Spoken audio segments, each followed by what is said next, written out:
YouTube, what's going on, guys? Welcome back. We are here for another episode at the Bettors Edge. What a championship weekend we had, and we are going to cover it all right here with you guys. Let's get it started, guys.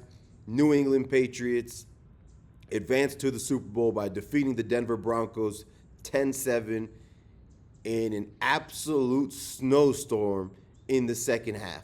Credit to Mike Vrabel for turning this franchise around in 1 year. What a job he's done there. Credit to Drake Maye, even though over the course of this postseason he's been close to terrible in his personal performances, but credit to him for advancing to the Super Bowl. He's obviously been a big part of that achievement over the course of this entire season.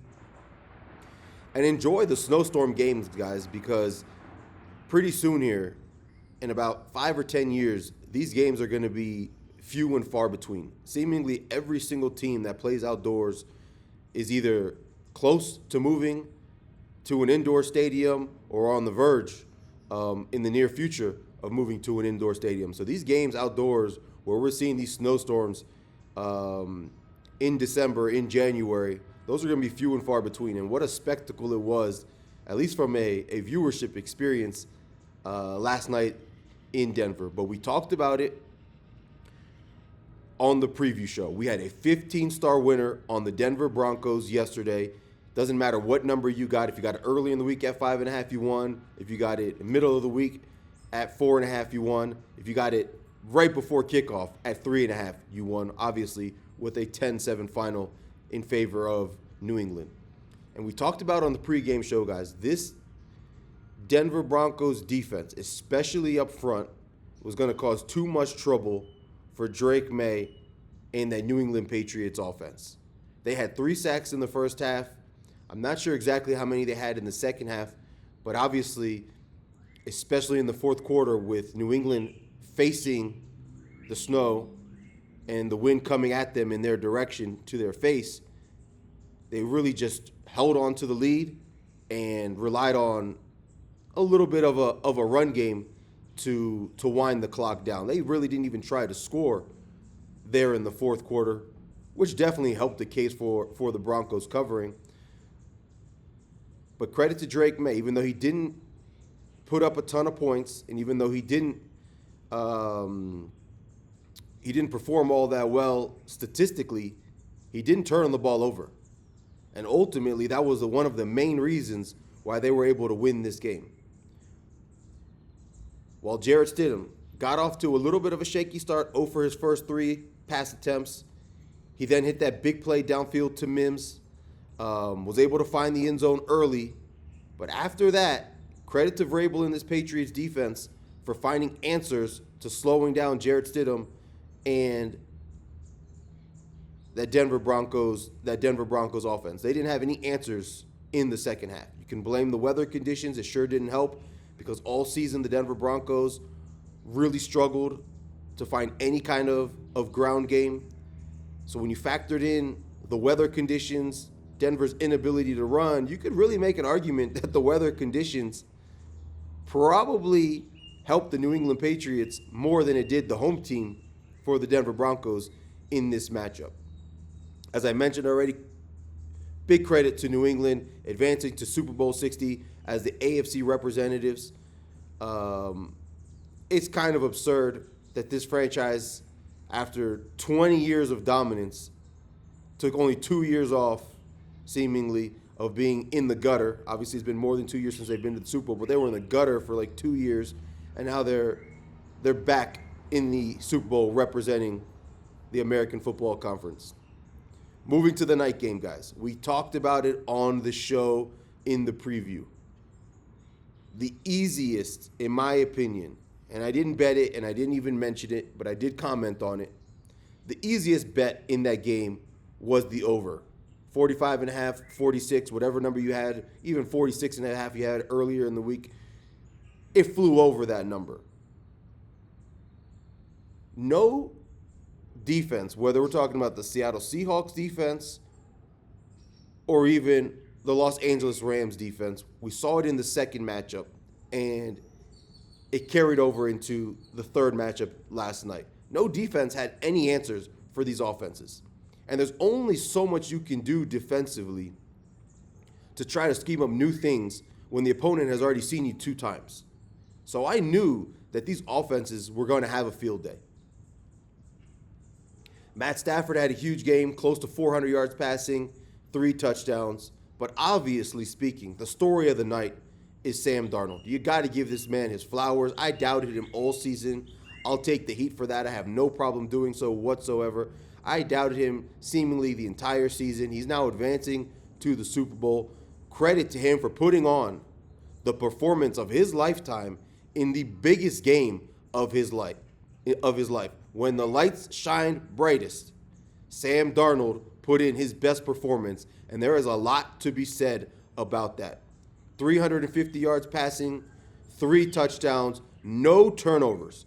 We talk about this every single week with Sam Darnold. The key to Sam Darnold is he going to turn the ball over? And every single week I say you can almost be assured he's going to turn the ball over, but the answer to that question yesterday was no. In the big moments, in the big spots, in the big situations, the Los Angeles Rams failed multiple times. 4th down, 4th and 4, early in the 4th quarter, they go for it, down 4 points, they fail. Sean McVay had a decision late in the 3rd quarter, down 5. After scoring a touchdown, you can go for 2 and cut it to 3, or you can kick the extra point and cut it to 4. That decision, even though I don't necessarily disagree with it, and I'll tell you why in a second, really had a huge impact because that score was before that 4th down failure that I just mentioned. Had they gone for 2 and gone for it, which is a big if, but the offense was moving the ball up and down the field all night. Had they gotten that 2-point conversion, if they had gone for it, fast forward to that 4th down failure, 4th and 4 in the 4th quarter, they only would have needed a field goal to tie the game rather than having to go for it on 4th down, which ultimately they failed. That's number 1. Special teams has let this team down seemingly all season. Punt returner almost muffs the punt early in the game, bobbles it, ends up catching it. Later on in the game, whether it was the next punt return, I'm not entirely sure. I think it was, but if it was the next one or the second one after that, he ends up muffing it entirely. Seahawks recover the ball and score a touchdown. These are mistakes that you just can't make on the road if you want to beat this Seahawks team. We talked about it in the preview show. The Seattle Seahawks are a better team.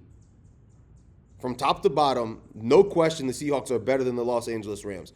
Where is the edge that the Rams have? You think they have it at quarterback. That was mitigated yesterday entirely. Both quarterbacks played outstandingly, basically neck and neck. There was no edge on either side, which is a huge thing to say for Sam Darnold because Matthew Stafford played a hell of a game and Darnold matched him the entire way through for 4 quarters. And then the other place where you think you have an edge is at head coach. But the way special teams let down Sean McVay, the way Sean McVay decided to kick that extra point as opposed to going for 2, and other situational in-game mismanagements, not throwing the challenge flag, calling timeout, other little things like that hurt Sean McVay and the Los Angeles Rams. There really was no edge in this game at all for the Rams anywhere. We talked about it at head coach. We talked about it at QB. They didn't get an edge in any of those 2 departments yesterday. And it was clear that everywhere else on the field, the Seattle Seahawks were just better. Credit to the Seahawks. They're now representing the NFC in the Super Bowl in San Francisco. They're going to San Francisco to try and win their first Super Bowl in the last 12 or 13 years, whatever the case is. Obviously, those local fans in San Francisco do not want to see them win a Super Bowl in their home stadium, but there's nothing that they can do about it now. They're going to have to rely on the New England Patriots to win that game. We'll get into our Super Bowl preview shortly. I don't want to get too much into it right now, but this line was a look ahead at 3.5, Seattle being favored by 3.5. It opened very quickly at 3.5 and was shot up to 4. About 30 minutes to an hour later, it shot up to 4.5. Very soon after that, it even shot up to Seahawks -5. I think right now it's kind of settled in at Seahawks -4.5. We'll get into our previews. We'll talk about the strengths and weaknesses of both teams. One thing that I do want to close this show on is the New England Patriots have scored 54 points in 3 playoff games to advance to the Super Bowl. That is the least amount of points scored ever for a team to win 3 playoff games and advance to a Super Bowl. Obviously speaking, if they're going to want to win the Super Bowl in Santa Clara, they're going to need an improvement on the offensive side of things to not only beat the Seattle Seahawks, but this Seattle Seahawks defense is just as good, if not better, than some of these defenses that they've already fared in this postseason. So that's going to be a massive challenge in itself. But as I mentioned, we'll get to the previews later on this week. We got 2 weeks to break this game down.